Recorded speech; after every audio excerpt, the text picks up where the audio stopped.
Cough is a very common symptom and it helps to protect our organism for the intrusion of foreign bodies in the respiratory tract. What can be the causes of the cough? The most common cause of the cough is a viral infection of the upper respiratory tract, like the cold or acute bronchitis. Another cause of cough can be acute sinusitis, which is often associated with increased mucus production and nasal congestion.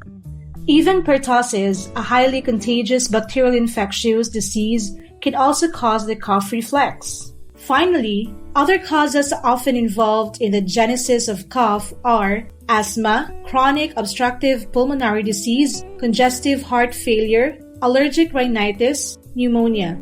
In most cases, this symptom resolves spontaneously, especially when the foreign bodies that induce it are removed, thanks to a few coughs.